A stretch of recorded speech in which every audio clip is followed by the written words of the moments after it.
I want to address this issue of submitting to governing authorities because it causes a lot of people a lot of confusion and pain and disillusion. So we all know Romans 13. If you don't, go read it. It's basically, Paul says that we need to submit to our governing authorities because there is no authority except from God. And those that exist have been established by God, and he who resists will receive condemnation upon himself. That's the summary.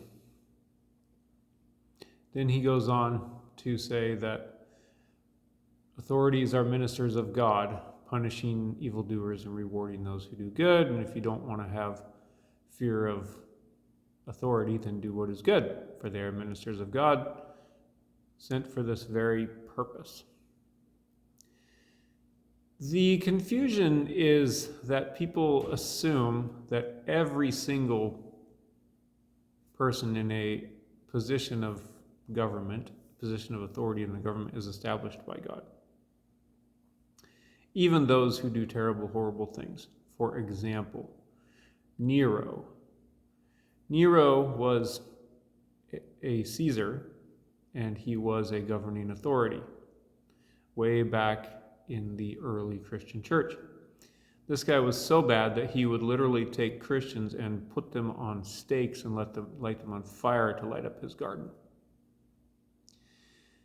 And I have heard it taught in popular Christian culture, teachers who teach thousands and thousands of people on the radio, that this guy was established by God. Have you ever thought about what this does to the hearts of the people who hear this? It instills fear in them. It instills terror in them, like, this is the God that I'm supposed to love and serve? Like, I'm screwed. Even if those words don't go through their mind, that's the natural effect that it has on people, of course, because if you think that God, the creator of all, establishes horrible, torturous tyrants that are going to come find you and stick you on a stake and set you on fire, there's no, your trust in God is absolutely destroyed at that point. It's just a fact. And where trust is destroyed, love is impossible. You can't live in love with a God like that. It's impossible. It's literally impossible. People will say they can. They say, oh, Jesse, we need the good as well as the bad. And, they'll quote Job, oh, we can't just accept good from God and not from bad. And that's just, we submit to his will. He's God. That sounds neat, and it sounds noble, and it sounds like really good character, but all they're doing is ignoring their real humanity and trying to prop up some version of their religion that they think God wants of them, and they think they're being an example to the rest of us. But they're not. Because when situations like that really truly play out, they have to deal with the reality of it, just like the rest of us. So, the important thing to understand here is that passage in Romans 13 qualifies authorities from God. It qualifies them. How? It says that rulers are a minister of God, punishing those who do evil and rewarding those who do good.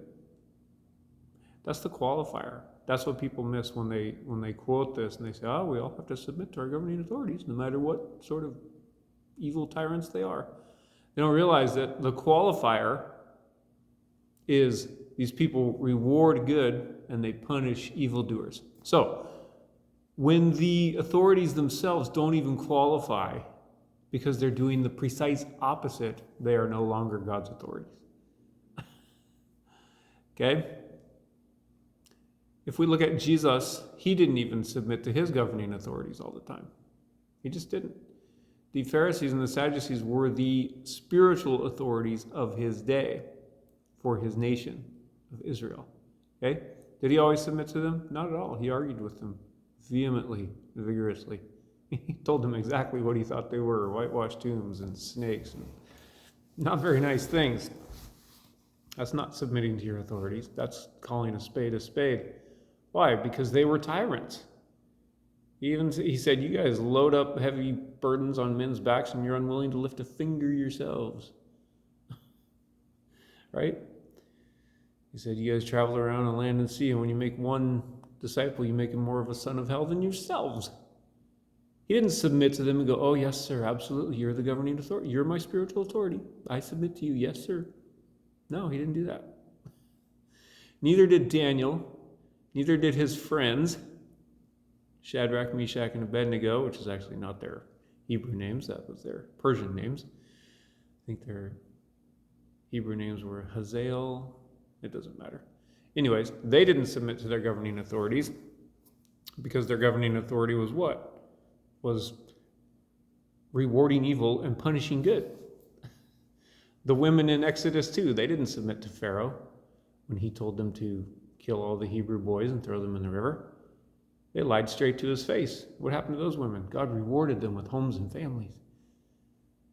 But they disobeyed the first part of Romans 13 blatantly. So did Rahab when she lied straight to the faces of the governing authorities of her city. God rewarded her and saved her whole family, right? These people didn't receive condemnation on themselves for resisting authority at that point. Why? Because the authority was not qualified to be an authority from God. Why? Because they were rewarding evil and punishing good. Thank you. Have a fabulous day.